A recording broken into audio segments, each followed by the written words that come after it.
decía: Abba, Padre, todas las cosas son posibles para ti. Aparta de mí esta copa. Sin embargo, no lo que yo quiero, sino lo que tú quieras. Marcos 14:36.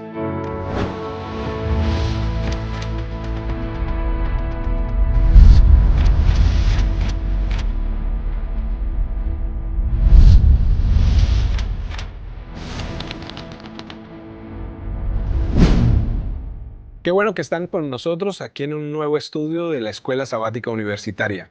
Ya estamos por la lección número 11, así que ya estamos por terminar este trimestre y qué alegría que estén con cada uno de nosotros. Pero bueno, antes de comenzar, no estoy solo, estoy acompañado. Le voy a pedir a mis compañeros que se presenten, pero con la presentación también la contestación a la siguiente pregunta. Muchas veces oramos a Dios, pero en ocasiones Él nos contesta no.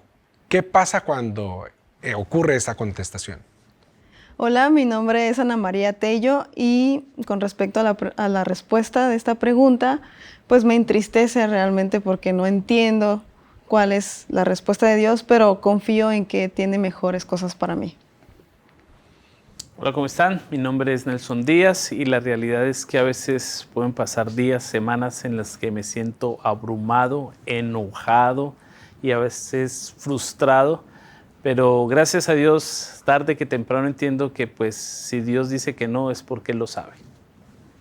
Hola, ¿qué tal? Mi nombre es Rubí y bueno, para mí serían como que dos respuestas. Una que queda como incertidumbre, igual como dice Ana María, el hecho de tristeza por el no, pero también como una esperanza, ¿no? De saber que Dios lo dijo por algo, ¿no? Bueno, y mi nombre es Jorge Díaz y bueno, mi respuesta es que a pesar de esas circunstancias, siempre sé que la respuesta es positiva, aunque diga no. Bueno, el estudio de la lección de esta semana se titula Apresado y juzgado. Ya venimos estudiando el libro de Marcos, ya hemos venido viendo toda la historia de Jesús, ya hemos visto todo lo que ha sucedido con los discípulos. Y en este momento, pues vamos a comenzar a trabajar sobre esta lección. Pero antes de empezar, tenemos que dirigirnos a Dios, tenemos que hacer una oración. Así que le vamos a pedir a Ana María que nos dirija una oración. Claro, vamos a orar. Querido Señor, te damos muchas gracias por todas tus bendiciones. Te agradecemos también porque hemos llegado hasta este momento para estudiar tu palabra. Ayúdanos a seguir aprendiendo acerca de Marcos. En el nombre de Jesús oramos. Amén. Amén. Amén. Bueno, comenzamos entonces nuestro estudio con una historia muy singular. Dice el estudio que venimos como con una semana, ¿no? Es una semana muy trajinada intensa, que va a pasar aquí, ¿no? Pero entonces nos muestra que están en una casa, están en una celebración o algo, en una reunión. ¿Y qué pasa? A ver, Yeya, cuéntanos qué es lo que está sucediendo aquí. Bueno, dice que llega una mujer directamente con Jesús y le derrama en la cabeza un perfume muy caro que todos los que estaban a su alrededor identifican que era un producto, un líquido muy caro, muy costoso. Entonces ellos, es un impacto para ellos porque dicen, ¿cómo es posible que derrames algo que es tan costoso y que te puede costar casi la mitad de lo que tú ganas para que lo derrames y lo desperdicies de esa forma? Dicen que costaba más o menos como el salario de un año, ¿no? O sea, si lo convertimos, digámoslo así, a un salario mínimo en cualquier país. En México estamos hablando que el perfume debería valer más o menos alrededor de los 40,000 a 50,000 pesos. Un perfumito así de pequeño, ¿no? Era pequeño. O sea, estamos hablando de un costo, o sea, elevadísimo. Cualquiera, ¿no? Y por eso la reacción de todos, ¿no? O sea, como... Sí, exacto. Pero, ¿qué sucede con Jesús? Pastor, ¿qué dice Jesús en ese momento, frente a esa actitud? Es interesante que Jesús durante todo su ministerio tiende a rechazar cualquier manifestación que lo ponga sobre los demás.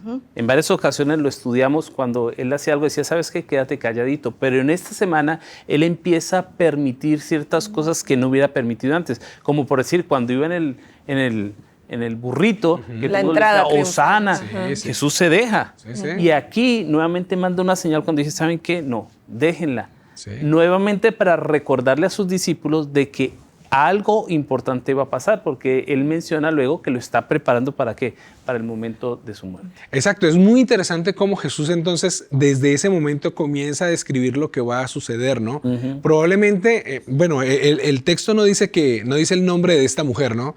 Pero otros evangelios al parecer Sí. sí Lo lo mencionan, mencionan, ¿no? María. Sabemos que es María, o sea que tampoco era una desconocida, era alguien que se conocía en el medio, y María también. Obviamente sabemos que amaba mucho a Jesús por todo lo que había hecho, ¿no? Le había salvado la vida en una ocasión.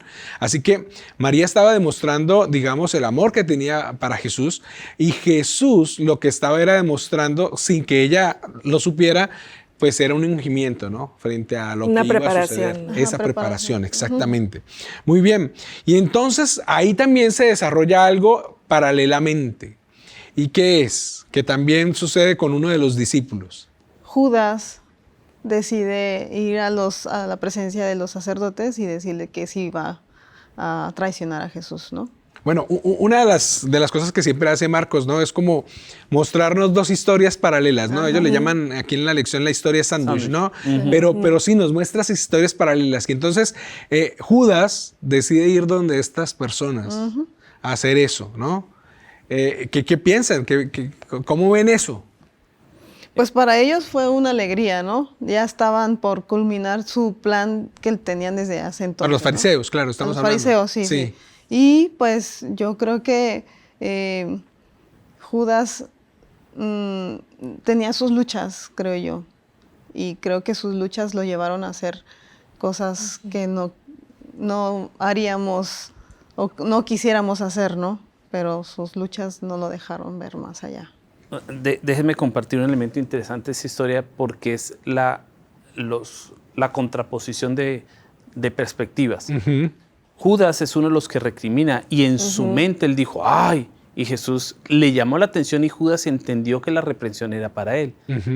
Y a veces nos puede pasar, es decir, vemos que hay gente que hace cosas por Jesús que de nuestra cosmovisión está mal porque nosotros tenemos otra perspectiva. Claro. Y a veces Dios nos reprende y en lugar de decir, wow, Dios tiene razón, buscamos justificar nuestra acción. Y entonces, ¿qué hace Judas? La reprensión que Dios le dio y que él entendió que era en parte para él, porque él estaba hablando de que, ay, ¿cómo se va a gastar todo esto? En lugar de aceptar la reprensión, se fue al otro lado y dijo, bueno, pues este es el momento. Y fue cuando finalmente cierra el negocio, porque aquí no es cuando les avisa. Aquí va y cierra lo que ya se había tramado y se acuerda en qué momento él va a entregar a Jesús, ¿no? Entonces, para mí es importante esta historia porque me hace ver, ¿qué estoy haciendo yo?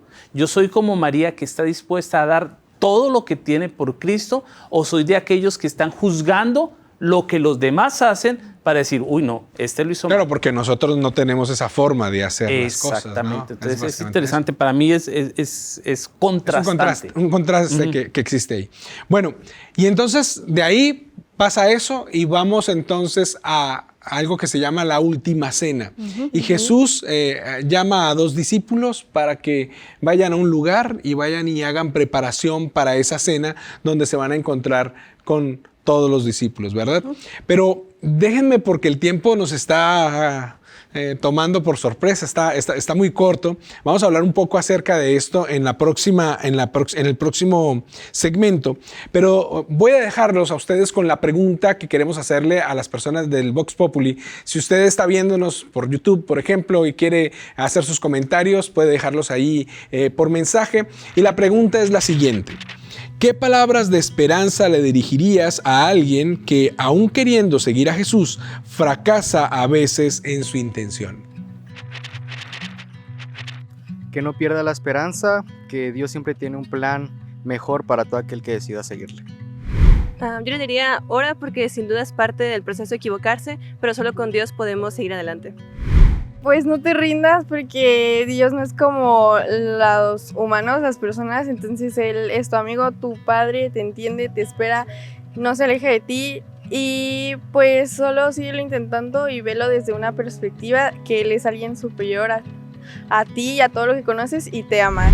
Pues le diría que siguiera persistiendo, ya que al ojo humano pues a veces no alcanzamos a distinguir de las diferentes maneras que Dios se nos muestra. Entonces el persistir, Dios siempre tendrá una respuesta para nosotros. Bueno, muchas gracias por esas respuestas. Seguimos.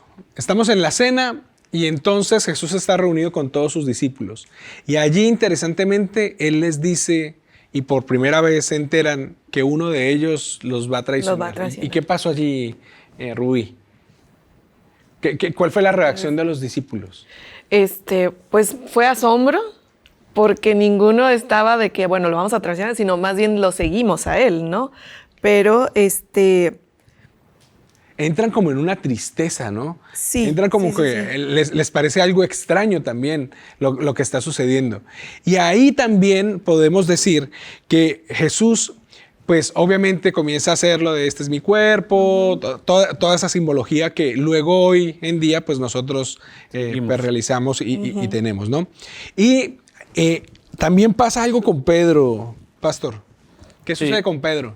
Es interesante porque en este contexto de que Dios anuncia que alguien lo va a traicionar y ellos preguntan, ¿seré yo? ¿Seré yo? Y cuando Dios les dice quién es, ellos andan en las nubes porque Él les dice quién es y pues, nadie se da cuenta. Entonces Dios, Jesús sigue con esta intención de mostrarles lo que está sucediendo. Empieza como a darles esos flashazos, ¿no? Esos flashazos. Entonces es cuando Él habla con Pedro y Pedro, pues como siempre, muy empoderado, muy confiado en sí mismo, le dice que pues él va a estar con él siempre. Y él le dice, no, ¿sabes qué? Tú me vas a negar. Y dice, no, Señor, yo hasta las últimas contigo. Y es más... No lo acepta, ¿no? No acepta. Él no acepta porque Pedro cree que así va a ser. Sí. Él tiene confianza porque ya lo ha demostrado. Por eso es que Pedro es uno de los discípulos cercanos a Jesús. No porque Jesús lo tenga como favorito, sino porque Pedro decidió siempre estar cerca de Jesús. Entonces él estaba confiado en su capacidad. Cree más en él mismo que Jesús. Exacto, en su capacidad para serle fiel a Dios. Es un evento interesante que después se le va a voltear, ¿no? Sí, es verdad. Y bueno, termina la cena y luego entonces Jesús se va para el Getsemaní, ¿ok? ¿Por qué no fueron a un hotel o por qué no fueron a una casa? ¿Por qué, pastor? ¿Por qué? Bien, es interesante que si nosotros vemos la vida de Jesús, Él pasa muchas noches orando. Y en muchas de estas ocasiones Él lo hacía solo.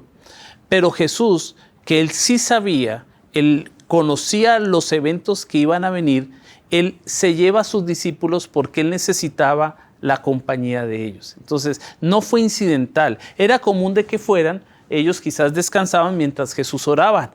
Pero en esta ocasión Él los lleva porque Él necesitaba que ellos lo apoyaran en el difícil momento que se acercaba, porque Getsemaní así lo deja ver, ¿no? ¿Y lo acompañaron? Sí lo acompañaron, pero Jesús les dice, oren por mí porque ya viene lo que estamos esperando. Y Él se va, ora y regresa y ve a sus discípulos durmiendo.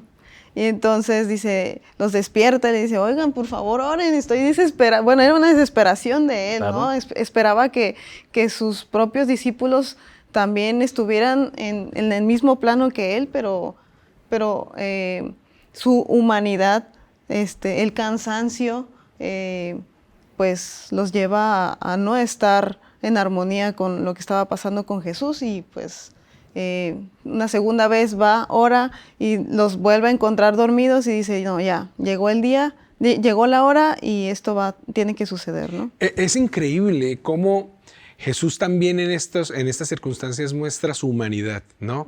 Esa necesidad de estar con personas que lo apoyen, que lo quieran. La compañía de ellos. Que pues se supone que son sus discípulos, ¿no? Que han estado durante 3 años andando con él, que lo conocen, que necesitan. ¿Por qué se quedaron dormidos? Bueno, hay un elemento interesante y Elena de Hoy menciona que Satanás puso sobre ellos como una pesadez, pero también hay una realidad.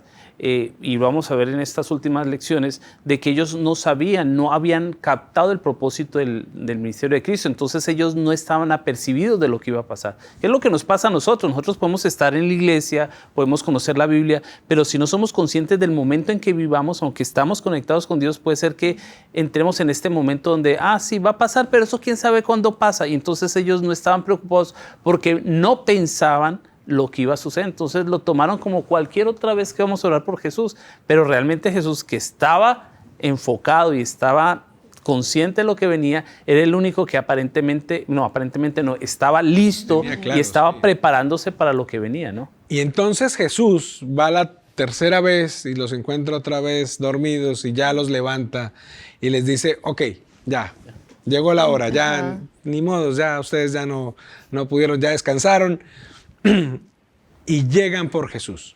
Vienen por Jesús. ¿Y quiénes son los que vienen por Jesús, Rubí? Pues los que Judas les pagó y vienen por él, ¿no? O sea, Judas hace un trato con los Judas fariseos, hace un trato, exacto. los llega con ellos Y ¿qué es lo les primero dice que hace? dónde está. Les dice dónde está. Los lleva hasta Jesús, ¿verdad? ¿Y qué es lo primero que hace Judas cuando entrega a Jesús? Le da un beso. Es muy interesante eso, ¿no? Cómo hoy en día el beso de Judas se convierte como casi en una historia donde se puede ver que Judas intenta con ese beso esconder su traición, ¿no? Y lo trata de esconder con los Enfrente de discípulos, los discípulos, con sus sí. compañeros, ¿no? ¿Y qué sucede entonces cuando toman a Jesús? ¿Qué es lo primero que hace Pedro? Saca su... Saca Su arma. No sé, Saca su un arma, cuchillo. Saca su pistola, sería hoy. De esa época, bueno, sí. y le corta una oreja al jefe de los de que los vienen allí, soldados. ¿no? De los soldados que vienen allí. A mí me parece eso curioso, ¿no? Yo les decía ahora, mencionando que entonces Pedro fue armado a la Sí, cena. sí. O sea, Pedro estaba armado mientras le Porque lavaban los pies. Pedro está haciendo lo que dijo que iba a hacer. Cuando Jesús le pregunta, dice, no, dice, yo hasta las últimas contigo. Y cuando llega el siervo y dice, no, él no era torero, él no iba por la oreja, No. él iba por la cabeza. Sí, claro. Entonces, aquí es interesante que vemos un Pedro que es congruente. Aunque Sí. malamente es congruente, porque dijo, yo hasta las últimas, venían soldados, los de la guardia del templo, y él estaba dispuesto a ponerse entre Jesús y ellos, y como que dice, antes de que se lleven a Jesús, yo me echo alguno y me tienen que matar a mí. ¿no? Claro, claro. Ahora, lo interesante, ¿y qué pasó con los otros discípulos? Patitas. Pues se patitas. fueron porque tuvieron mucho temor. Claro. O sea, Y se lo acababan de predecir. Jesús lo acababa de decir en la cena. ¿Cuánto habrá pasado? ¿6 horas? No, ¿Cuánto se puede menos. calcular más o menos? Yo creo que si al caso han pasado unas 2-3 horas. Unas 2 o 3 horas Jesús les había dicho, "Ey, man", y ellos se entristecieron y no, ¿cómo vamos a hacer eso, Jesús? Nosotros no somos así, etcétera, etcétera. Este me va a traicionar, viene y lo traiciona. O sea, fue, decimos en Colombia, una crónica de ¿qué? Una crónica de una muerte anunciada, básicamente. Jesús lo acababa de anunciar y estaba demostrando que todas las cosas estaban sucediendo tal cual como lo había predicho. Hay una historia muy interesante allí, en este capítulo, ya para terminar, que dice que uno de ellos, que era un joven, salió corriendo y dejó su capa o dejó su vestido saliendo desnudo para huir. ¿Qué quiere decir esto? ¿Qué podemos sacar en conclusión de esta parte? Así cortito, de 20 segundos. pues en lugar de dejar todo para seguir a Jesús, dejó todo para huir de Jesús. Sí, es muy interesante, ¿no? Eso no lo menciona la lección. Así que bueno, agradecemos mucho. Estamos en el segundo segmento, vamos para un tercer segmento, pero vamos a hacerle una pregunta a nuestro experto, ¿ok? Y la pregunta es la siguiente. Jesús oró en el Getsemaní y la respuesta de su súplica, Dios dijo no. ¿Qué significa el hecho de que Dios nos diga no? Cuando Dios responde no a una de nuestras oraciones, como fue el caso de Jesús, debemos tomar en cuenta que el Señor tiene el cuadro completo. Él tiene una vista más amplia de lo que nosotros podemos mirar. Elena de White menciona en El deseo de todas las gentes que si el Señor descorriera el velo que impide que nosotros veamos hacia adelante y nos permitiera ver el futuro, entonces le diríamos, sí, Señor, por ahí yo quiero ir. Porque nosotros reconocemos que el camino que Dios tiene para nosotros siempre va a ser el mejor. En esa circunstancia Jesús oró y pidió al Padre si era posible pasar a esa copa. Pero muy interesantemente Jesús terminó diciendo esas famosas palabras, pero no sea como yo, sino como tú. Esa es la oración de fe, aquella que pide a Dios algo, pero que siempre termina diciendo, Señor, hágase tu voluntad. La voluntad de Dios siempre va a ser la mejor para nosotros, aun cuando por el momento nosotros no comprendamos todas las cosas. Así que tengamos confianza en Dios, como lo hizo Jesús, porque siempre el Señor buscará lo mejor para nosotros, como lo ha hecho a través de Jesús para toda la humanidad. Agradecemos al pastor Andrade por su buena respuesta. Y bueno, llegamos al último segmento donde encontramos que Jesús ya está en el Sanedrín y está siendo juzgado. ¿Qué está sucediendo allí, Yeye? Bueno, está enfrente de los sacerdotes y entonces lo empiezan piden unos testigos, falsos testigos, que menciona acá que sus respuestas sus testimonios eran incongruentes. Exactamente. Entonces no hay razón para juzgarlo, pero continúan buscando razones. Y entonces le dicen, ¿tú eres el Mesías? Y entonces en ese momento Jesús, ¿qué dice? Ahora sí, soy el dijo. Mesías. Ajá. Y cita a Daniel también. Es la primera vez que Jesús, delante Lo de todos reconoce. ellos, reconoce ser el Mesías. Así es. ¿Por qué pasa esto? Pastor. Bueno, sencillamente tenía que pasar lo que iba a pasar y Jesús entiende que ha llegado el momento. Había pedido en Getsemaní, si es posible, de otra manera no suceda, pero él sabía que este era el camino y entonces aquí se declara porque sabía que al declararse como el Hijo de Dios vendría la sentencia que permitiría que las profecías se cumplieran y que nuestra salvación pues se consumara. Sí, durante muchos capítulos hemos visto que Jesús siempre decía, no digan nada, no digan, pero aquí él mismo ya se reconoce delante de ellos como el Mesías y por eso es juzgado. Y de alguna u otra manera nos muestra que eso era lo que, digamos, venía a cumplir, ¿no? Para que todo se cumpliera. Ahora, también vemos cómo Satanás, por medio de esto, utiliza la humillación, ¿no? Sí. Para golpear a Jesús. En muchos casos lo hace con nosotros mismos, ¿no? Yo les decía que para mí Satanás es el mayor bullying o bulleador que existe, ¿no? Y aquí Y lo deja sabe demostrado. por dónde y sabe cómo, ¿no? Exacto, y aquí lo deja demostrado, ¿no? Ahora, también hay algo muy interesante y es que, como siempre, Marcos en su forma de escribir, que me encanta, lo hace muy cinematográficamente y nos va mostrando una historia que va paralela que también nos tiene desde el capítulo anterior y es la de Pedro. Ya sabemos que, o sea, nosotros ya sabemos como espectadores y todos saben que Pedro lo va a negar. ¿Y qué pasa con Pedro? A ver. Pues Pedro lo niega. Jesús ya le había dicho que lo iba a negar 3 veces y me imagino al Pedro que lo hemos estado estudiando también y que habla y dice con cuán profunda tristeza él lloró, ¿no? Al darse cuenta que él sí había negado a Jesús. Sí, y como mencionamos, como Marcos presenta 2 historias paralelas, vemos la parte de Jesús que está aceptando que es el Mesías, pero la otra contraparte que está sucediendo en el mismo momento, Pedro lo niega. Lo está negando. Yo les voy a confesar algo, pastor, permítame. Uno de los personajes favoritos míos siempre ha sido Pedro. No sé, probablemente me identifico mucho con él, porque siento que él siempre ha marcado, es más, discutíamos que este evangelio se debería llamar el evangelio según Pedro, ¿no? Más que el evangelio según Marcos. Y es que la cuestión es que Pedro, primero es congruente, ¿no? Ajá. Saca un arma y dice, yo voy con Hasta la toda muerte, con Jesús, con ¿no? todo. Hasta la muerte. Pero ya después se ve enfrentado con una mujer que lo acusa 2 veces y después ya todo el mundo lo acusa 2 veces diciéndole que anda con Jesús y él lo niega. Pero justamente en el momento que hace la 3.ª vez y canta el gallo, la mirada se cruza con Jesús en otro evangelio. Pero imagínense eso. ¿Se imaginan eso? O sea, ¿se imaginan saber y darle la razón y decir, hice lo que dije que no iba a hacer?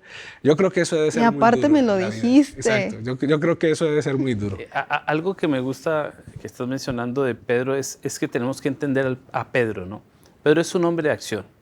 Él es sanguíneo, ¿ok? Entonces él dice, yo voy a seguir contigo hasta el final. Lo hace. Imagínense la confusión que generó en Pedro cuando Jesús le dice, ¿sabes qué? Así no. Espérate, si yo te lo dije y tú no me dijiste que no lo hiciera. Y entonces Pedro huye, pero Pedro se arrepiente porque Pedro está en el patio. Es decir, él huyó, pero no se quedó escondido. Él fue y siguió a Jesús. Sí. Exacto. ¿Sí? Pero con una confusión de, ¿qué pasó? Yo cumplí lo que iba a hacer y entonces ahora, en medio de esta confusión, es cuando él niega a Jesús porque ya no sabe qué hacer. ¿Qué es lo que nos pasa a nosotros? A veces somos muy duros con Pedro, pero a nosotros nos pasa lo mismo, ¿no? Y entonces, en este asunto, como Elena de White, hay que leerlo, Elena de White escribió un libro donde ella lo narra de manera muy hermosa, cómo esas miradas se encuentran. Y lo que más pudo con Pedro fue que vio en la mirada de Jesús una mirada de amor y no una mirada de reprensión. Y eso fue lo que caló profundo en el corazón. Que si lo leemos en los otros evangelios, esta escena se narra de manera más amplia. Él va y no llora en cualquier lugar. Él llora en el mismo lugar donde no pudo velar con su maestro. Y eso para mí es impresionante. Claro, claro. Es que reúne toda una esencia de historia. O sea, si ustedes se dan cuenta, Marcos logra contarnos dos historias, pero que realmente se convierten en una. Que es una historia, pues yo diría casi de amor, donde Jesús, aunque sepa que nosotros vamos a pecar, aunque sepa que nosotros vamos a fallar, nos ama. Y nos ve con esa mirada, ¿no? Claro. Obviamente. Así que, de amor y de perdón. Bueno, ya estamos terminando. Así que les voy a preguntar ya para cerrar, ¿qué nos quedamos o qué se quedan con esta lección? Pues con esta última parte, la verdad, me llegó mucho al corazón el hecho de saber que Él nos perdona. A pesar de todo lo que hagamos, Él también espera que reconozcamos nuestros errores y acudamos a Él. Yo creo que, como dices, Él dice, bueno, sí, voy a estar contigo hasta el último, pero reconoce que no podemos solos. Son muchas escenas, pero me puede mucho ver a Jesús orando solo. Y quizás lo que me quedo es que necesito estar listo para interceder cuando otros necesitan mi intercesión, porque es muy duro tener que pasar por el valle de sombra y de muerte solo. Y si Jesús lo pasó por mí, es una invitación para que yo no permita que otros pasen por Él, que yo no sea el discípulo, que yo no sea Pedro quien se durmió, sino que yo sea aquel Hijo de Dios que cuando alguien me dice, vela conmigo, yo esté dispuesto a hablar con Él. Voy a la misma escena, que también lo había pensado, el hecho de no quedarse dormido, ¿no? Y espiritualmente, ¿no? Estar alerta, como lo dice el pastor, y estar orando cada día, pues. Con lo que me quedo es que Dios nos ama tanto que a pesar de que sabe que nos vamos a equivocar, que nos lo muestra y que de alguna u otra manera nosotros somos tan creyentes en nosotros mismos, Dios nos ama tanto que nos perdona. Yo creo que mi reflexión va a que confiemos más en Dios que en nosotros mismos. Confiemos más en que Dios puede permitir que cambiemos y hagamos el bien que nosotros mismos por su misma voluntad, ¿no? O sea, que dejar de confiar en nosotros. A ustedes muchas gracias por este estudio.